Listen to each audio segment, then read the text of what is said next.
So one of the first things I bought for my home gym was a plyometric box. I bought a wooden one first. They're used in CrossFit for box jumps, and literally it's just a case of jumping up onto the box or jump over, so you jump onto the box and then jump off the other side. They have 3 heights. Look at this one's got them printed on it, so it's got 20-inch height, a 24-inch height, and then if you stand it on its end, it's got a 30-inch height. The reason for the different heights is obviously to make it more difficult. The reason why you have, in CrossFit what we have is we have the standard height 16 inches which is for ladies, and 24 inches for men, and then 30 inches is for like extra competitions and things like that normally. I've got 2 of them. I've got a wooden one, which was the first one I bought, and then a canvas or a PVC material one, which has got a hard foam in it. The difference between the two is obviously if you catch your shin trying to jump on this and you miss, and you scrape your shin down the edge of this really sharp corner here, it's really painful. And my local affiliate in Woodbury has got a guy there, shout out to Derek, and Derek has bought himself one of these for the gym, which is how I found out about these versions, because he damaged his shin so often. So we've now got one here as well. They're quite expensive, these. They're almost twice the cost of these ones. So the benefit of them is obviously if you catch your shin on there, you're not really going to hurt yourself because it's just a strong foam inside. The problem is, it doesn't have any handles. So you see here, these wooden ones all have handles, so it's just easy to pick them up and carry them. The hollow inside, except for a structural support. These ones, alternatively, are really heavy. I don't know how heavy they are compared to the other ones, but they're quite bulky and cumbersome to carry, and there's no handles or anything like that, which makes it difficult. And they're quite heavy, as you can hear. Whereas these ones, much lighter, 2 handles, dead easy to move around. Sounds daft, but if you have to, sometimes you have to carry these into our workshop, and they're quite heavy and awkward to get through doorways and things like that. So that's those. Concept 2 machines. I've actually got 3 of these. We've only got 2 here. One's been taken home for some morning monostructural work we're doing at the moment for training for Hyrox. But we've got a rower, which is the first piece of kit I bought. Rowers are brilliant. It's one of the best pieces of kit you can get, to be honest.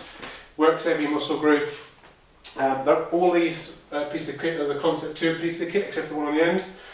Concept 2's bulletproof, basically. It's been around for years and years. I've had quite a lot of hours on this. My technique's okay.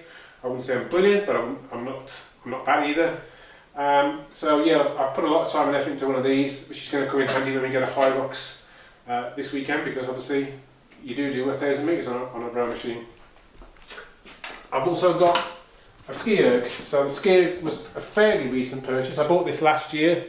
It was back in August, I think it was last year, September.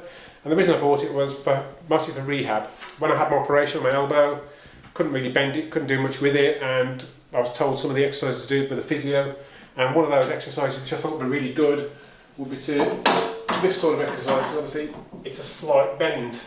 And you can do it as hard and as powerful as you want. There's a damper setting on Concept 2 machines, which basically allows more or less air into the flywheel, which makes it harder to pull or not. And yeah, I bought it in September time, I think, and started off really lightly pulling on it, and then slowly built up. And again, really good timing, because again, there's a 1,000 metre rowing Hyrox coming up this weekend, so my time and effort on here is actually going to prove dividends. At the end here we have an Assault Fitness air bike.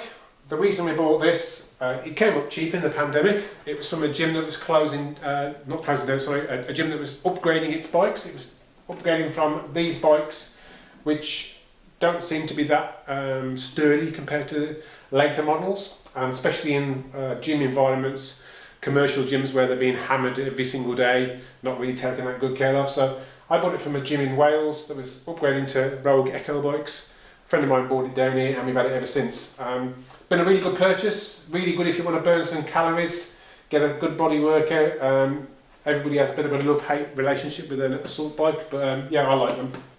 So I've got a selection of resistance bands here. These are great if you want to just do some resistance work for a start, or if you're trying to scale a workout. If you're trying to get your first pull-up, for instance, you might start with a green band. It's a big, thick band. It'll support a lot of weight, so it takes the weight off your arms and shoulders.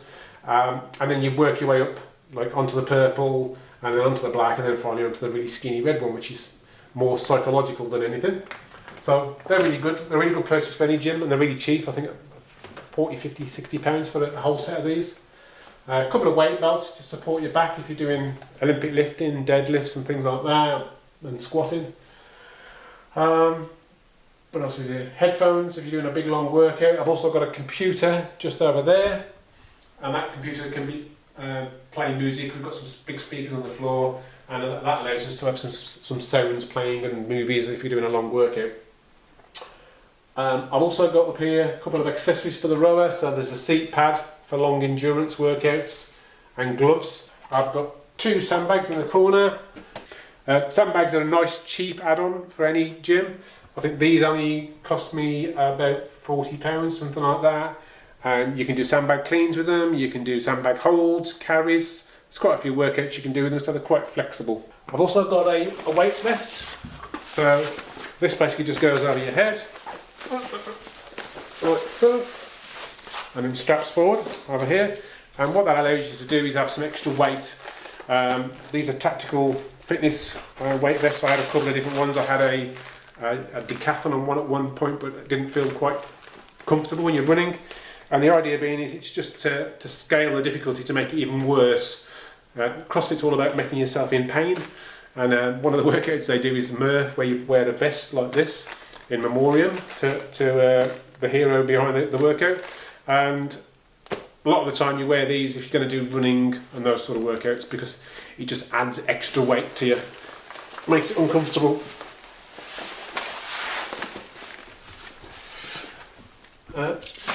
This odd thing on the floor, and this cable attachment just here, this one here and this bit here, they're just like cable add-ons. And what you do is you attach the point at the top here onto these parts. We've got straps on the rigs here, and what you can do then is you can use them for bodybuilding. So you can, this is like a landmine attachment. You place the bumper plates on top on the floor, you get the 2 straps here, and all it allows you to do is pull the weight up and down, building your lats and things like that. So it's just a cheap add-on for any gym.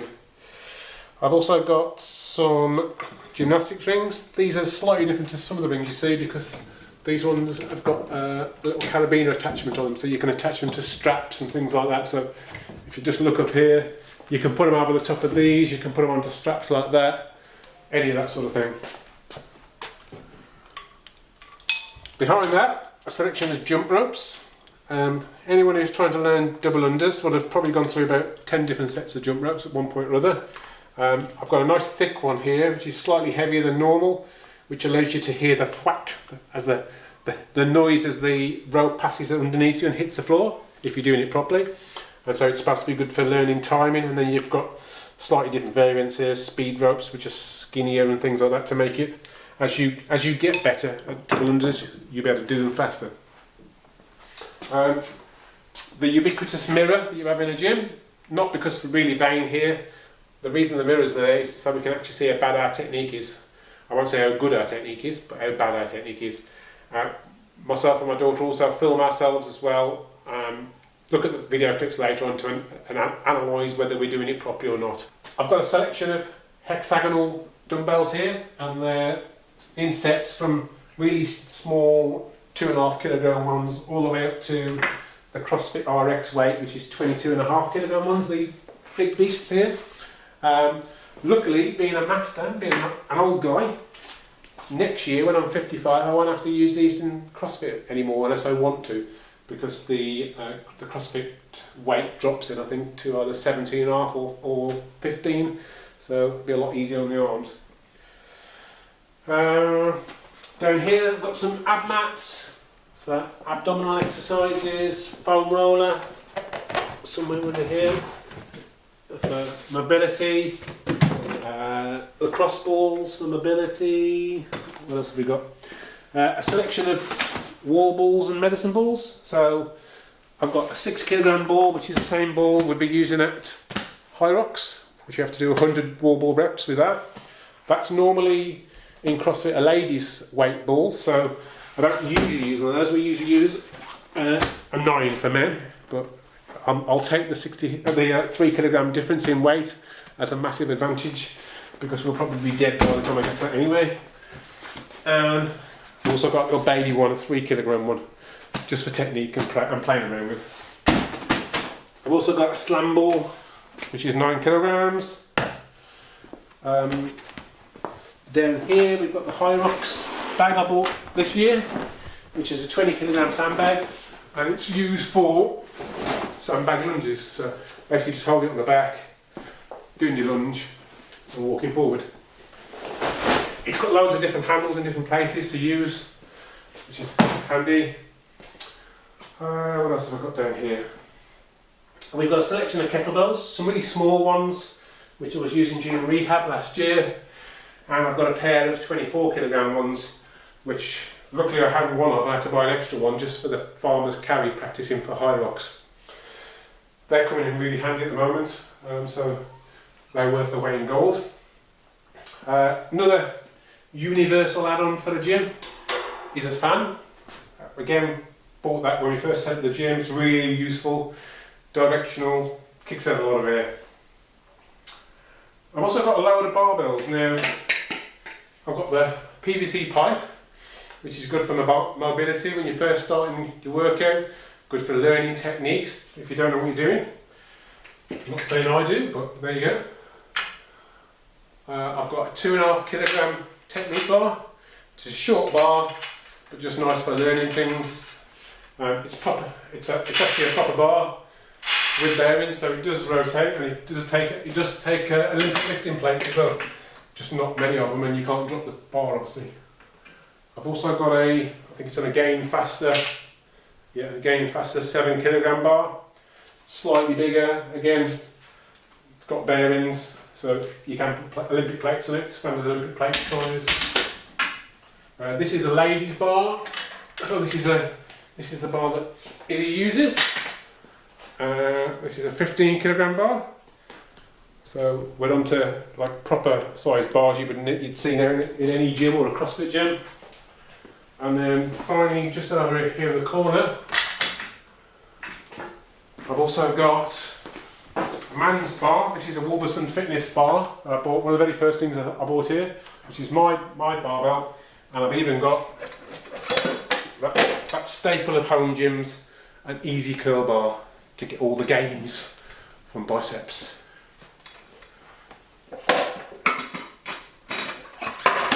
A selection of bumper plates and fractional plates. It's amazing how much the cost of these things adds up. I've actually done a little like spreadsheet to work out the value of my gym, and the price alone just for these stands and these bumper plates and the barbells was £1,700. So there's a lot of money in home gyms. I'll let you all guess. I've actually got a spreadsheet, and I've got the whole value of the entire room. So you've seen most of the room now. I'll go through a few other things that are in here.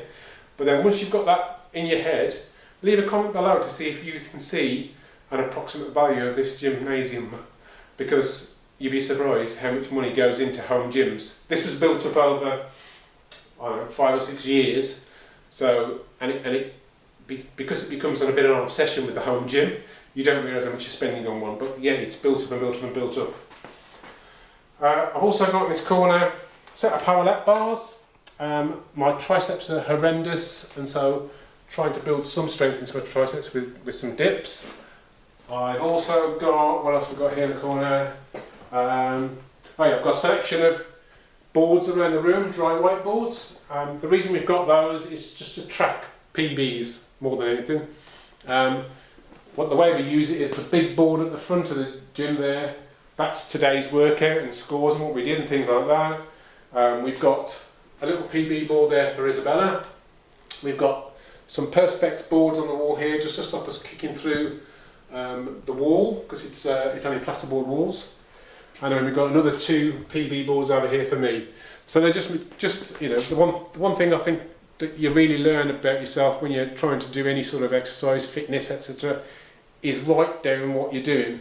Keep a score, because if you don't keep a score, if you don't write down a weight, you don't write down how many reps you've done, you're never going to know whether you've actually beaten it. You're never going to see any improvements So tracking things and writing it all down and logging it is the way ahead. I've also got on the wall here, these are basically a cheap copy of a product called crossover symmetry bands. So basically all they are, they're bands that have a resistance to them when you pull them, and the band weight is written on here. So this has got 17 pounds of resistance, the green ones 3 pounds, and there's just different coloured bands. And the idea being is you do a certain series of exercises. The main product for these is called crossover symmetry normally, but I've just got a cheap copy of it called A-Core Fitness. And basically there's a series of exercises you can do, really good for marbleising, really good for rehab, which is the reason why I bought them. Another absolute essential in any gym is a speaker, a Bluetooth speaker, so we can stream music and get some banging tunes when we're working out. We've got the chalk bucket, which my daughter manages to get all over the floor every time she comes in here. Oh, and I forgot these, yeah, we've got some drop pads as well. So, when I built this gym, I wanted a lifting platform because we have CrossFit gyms and for Olympic lifts, obviously, and didn't want to be banging and dropping things on the floor. Went to buy a lifting platform, and the price of these just absolutely scary. It's £1,000 plus basically for a platform like this. So worked it out that basically if I just bought 5 sheets of 18mm ply, bonded them together in, so there's 2 underneath I think, then 2 more and then 1 on the top to make a really strong structural platform. It weighs a ton, and then some horse stall mats either side. I think the whole cost of the materials and some varnish, some glue, some screws and the mats, I think it's £250 in the end. Took me a day to make, and that's it. The only thing that's a bit bad about it is obviously it weighs an absolute ton, so you can't move it around very easily, so hence why it's stuck here and not going to be moved. It's not going to move from this place. I bought these. This is just a half squat rack. It's bolted into the wall and it's bolted into the floor, into the lifting platform, so it just can't move. It's rock solid. I think this was about 250 quid, 200 quid online from a metal fabricator, a welding fabricator up north. I've also got a couple of timers. I've got one on the wall up there that's just clicking away at the moment. We use mainly for the timer, and I've also got this little portable one here which we can use, and it's magnetic so it will stick to a rig like that, or we can take it into the room. I can control it from my phone, really useful to take around and just use anywhere.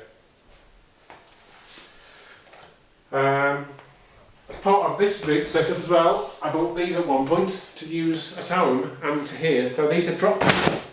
The idea is you put one here, you put one there, and if you were in somewhere that didn't have a lifting platform and you didn't want to drop your weights on the floor, then all you've got to do is you just finish your lift, drop the barbell here, and the weights will just bounce on these pads, and these are sort of shock absorbing pads. I think they're made out of very similar material, same sort of thing as my Plyometric box, and the barbell just lands on top of them, stops bouncing almost straight away, and that's it. It doesn't make any noise either or anything like that, other than the noise of the barbell shifting on the weights. I've got a bench if I ever wanted to do bench press, which isn't very regular, and I think that's about it. Oh yeah, I've got some other bits and pieces over little bits, so I'm notoriously bad at remembering my workouts. I've got a rep counter, so all you have to do on that is you can press it, and every time you press it, these are the sort of things that people of a certain age, like me, will remember these being in bouncers' hands going as we're queuing to get into grubby old nightclubs. So every time you press it, they would count how many people coming out. I use it for counting rounds or reps.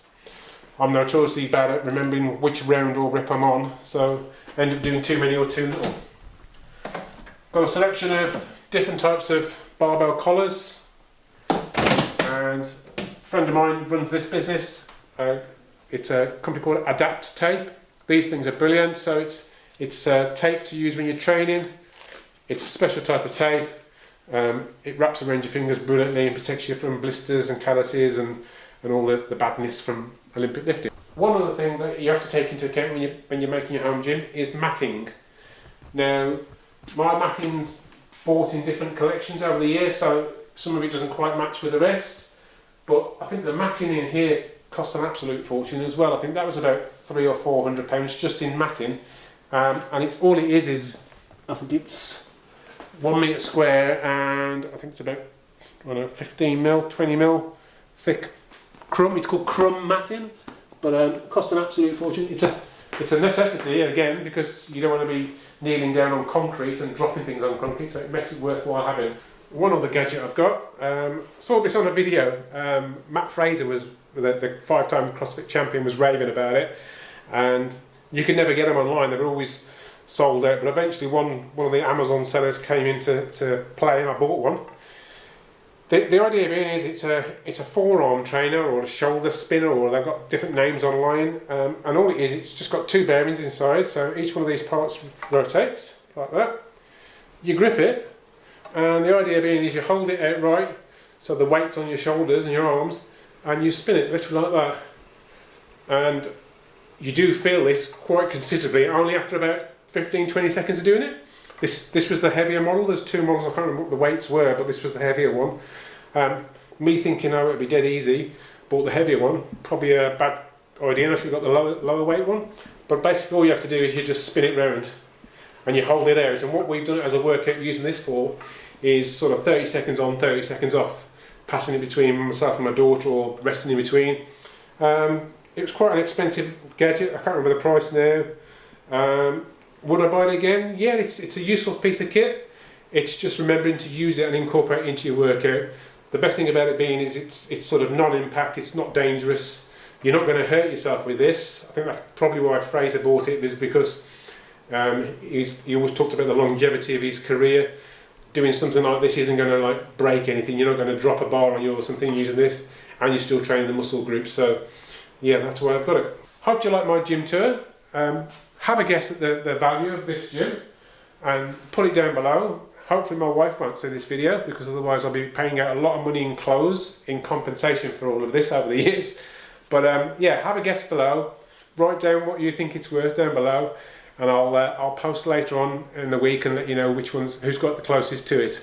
If you like the video, please like and subscribe to the channel. Just click on the button down below, and please leave a comment to let me know if you like the content, and I'll see you in the next one.